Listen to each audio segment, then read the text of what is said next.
반갑습니다. 성도 여러분. 9월 16일 화요일 부산진 오늘의 묵상입니다.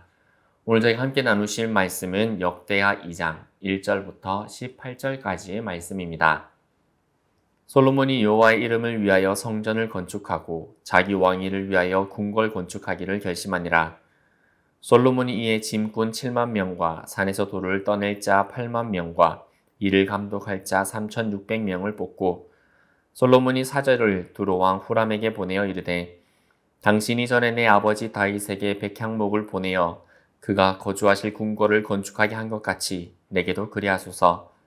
이제 내가 나의 하나님 여호와의 이름을 위하여 성전을 건축하여 구별하여 드리고 주 앞에서 향 재료를 사르며 항상 떡을 차려 놓으며 안식일과 초하루와 우리 하나님 여호와의 절기의 아침 저녁으로 번제를 드리라 하오니 이는 이스라엘의 영원한 규례니이다. 내가 건축하고자 하는 성전은 크니 우리 하나님은 모든 신들보다 크심이라. 누가 능히 하나님을 위하여 성전을 건축하리요. 하늘의 하늘들의 하늘이라도 주를 용납하지 못하겠거든. 내가 누구이기에 어찌 능히 그를 위하여 성전을 건축하리요. 그 앞에 분향하려 할 따름이니이다. 이제 청하건대 당신은 금, 은, 동, 철로 제조하며 자색, 홍색, 청색 실로 직조하며 또 아로색일 줄 아는 재주 있는 사람 하나를 내게 보내어 내 아버지 다윗이 유다와 예루살렘에서 준비한 나의 재주 있는 사람들과 함께 일하게 하고 또 레바논에서 백향목과 잣나무와 백단목을 내게로 보내소서. 내가 알거니와 당신의 종은 레바논에서 볼목을 자라나니 내 종들이 당신의 종들을 도울지라. 이와 같이 나를 위하여 제목을 많이 준비하게 하소서. 내가 건축하려 하는 성전은 크고 화려할 것이니이다. 내가 당신의 볼목하는 종들에게 찌은 밀 2만 그루와 보리 2만 그루와 포도주 2만 밭과 기름 2만 밭을 주리이다 하였더라.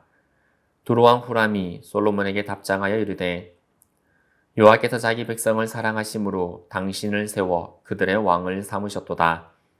후람이 또 이르되 천지를 지으신 이스라엘의 하나님 여호와는 송축을 받으실지로다. 다윗 왕에게 지혜로운 아들을 주시고 명철과 총명을 주시사 능히 여호와를 위하여 성전을 건축하고 자기 왕위를 위하여 궁궐을 건축하게 하시도다.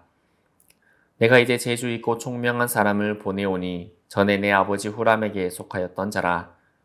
이 사람은 단의 여자들 중 한 여인의 아들이요 그의 아버지는 두로 사람이라. 능히 금, 은, 동, 철과 돌과 나무와 자색, 청색, 홍색 실과 가는 배로 일을 잘하며 또 모든 아로 새기는 일에 익숙하고 모든 기묘한 양식에 능한 자이니 그에게 당신의 재주 있는 사람들과 당신의 아버지 내 주 다윗의 재주 있는 사람들과 함께 일하게 하소서. 내 주께서 말씀하신 밀과 보리와 기름과 포도주는 주의 종들에게 보내소서. 우리가 레바논에서 당신이 쓰실 만큼 볼목하여 때를 엮어 바다에 띄워 욥바로 보내니니 당신은 제목들을 예루살렘으로 올리소서 하였더라.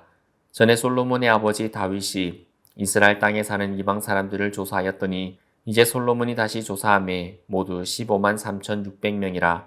그 중에 7만 명은 짐꾼이 되게 하였고 8만 명은 산에서 볼목하게 하였고 3,600명은 감독으로 삼아 백성들에게 일을 시키게 하였더라. 아멘.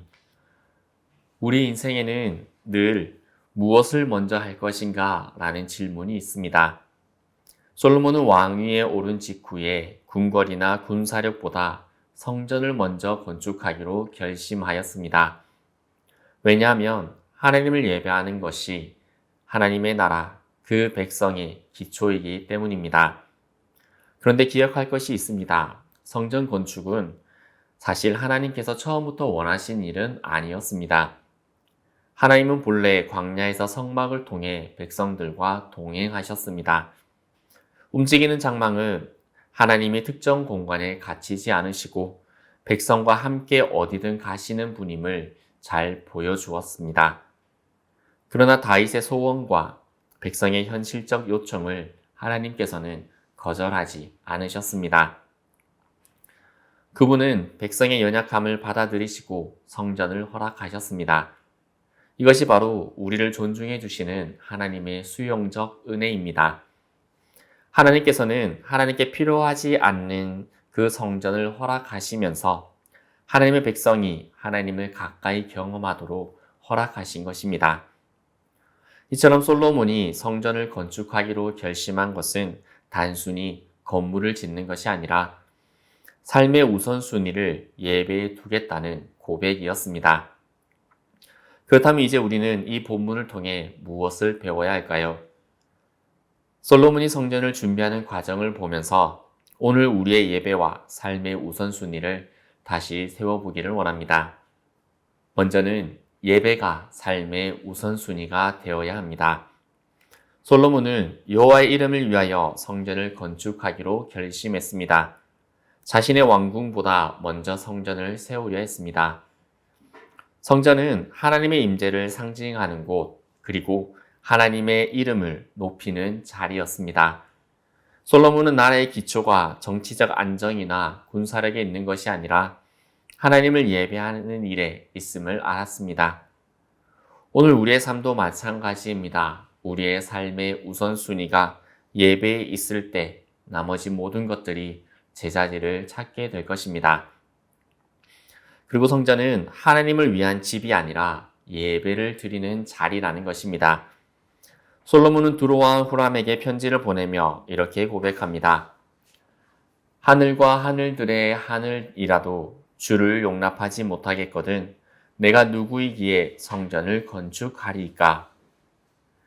솔로몬은 성전을 하나님을 가두는 집으로 여기지 않았습니다.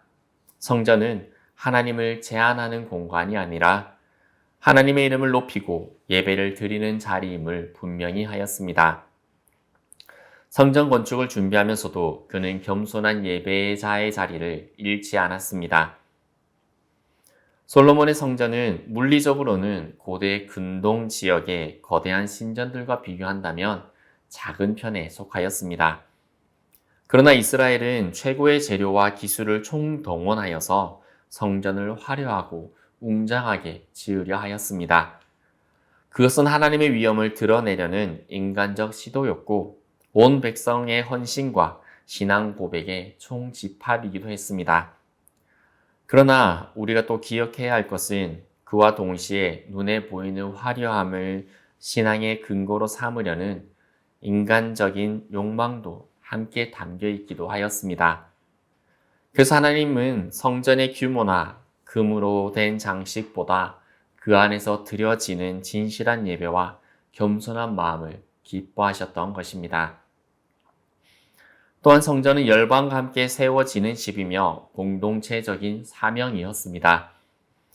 후람 왕은 솔로몬의 요청에 응답하며 재료와 기술자들을 보내며 여호와께서 자기 백성을 사랑하사 너를 세워 그들의 왕으로 삼으셨도다 라고 고백했습니다. 이방 왕조차 솔로몬의 하나님을 인정했고 성전 건축에는 이방인의 손길이 동참하였습니다. 성전은 단순히 이스라엘만의 집이 아니라 훗날 만민이 기도하는 집으로 확장될 그림자였습니다. 솔로몬 역시 15만 3천 명을 조직하여 성전 건축에 참여시켰습니다. 성전은 혼자 세울 수 있는 것이 아니었습니다. 수많은 이들의 협력과 헌신이 모여야만 가능했던 일입니다. 이것은 오늘날 교회 예배도 마찬가지입니다. 한 사람의 열심이 아니라 공동체 전체를 부르심과 헌신이 함께 모일 때 예배가 온전히 세워질 수 있는 것입니다. 사랑하는 성도 여러분, 성전은 하나님께서 본래 원하신 것은 아니었지만 백성들의 연약함을 받아들이시고 수용적 은혜로 허락하신 일이었습니다. 또한 그 규모는 하나님의 위엄을 표현하는 동시에 인간의 욕망도 드러낸 이중적 의미를 가진 상징물이기도 했습니다. 그렇게 하나님은 크기보다 화려함보다 그 안에서 드려지는 참된 예배와 겸손함을 보셨습니다. 역대기서가 쓰여진 목적과 같이 포로에서 돌아온 공동체에게 가장 필요했던 것은 안락한 집이 아니라 흔들리지 않는 믿음을 세울 성전이었던 것입니다. 오늘 우리에게도 마찬가지입니다. 삶의 편안함보다 먼저 예배가 세워져야 하고 환경보다 하나님을 경외하는 믿음이 굳건하게 세워져야 합니다. 이 시간 우리가 다시 다짐하길 원합니다. 솔로몬의 예배처럼 예배를 가장 먼저 세우는 삶, 겸손히 하나님 앞에 서는 예배자, 공동체와 함께 예배를 세워나가시는 우리 부산진교회 모든 성도님들 되시기를 소망합니다. 함께 기도드리겠습니다. 거룩하신 하나님 아버지, 솔로몬이 성전을 먼저 세우려 했던 것처럼 저희도 예배를 삶의 우선순위로 삼게 하옵소서.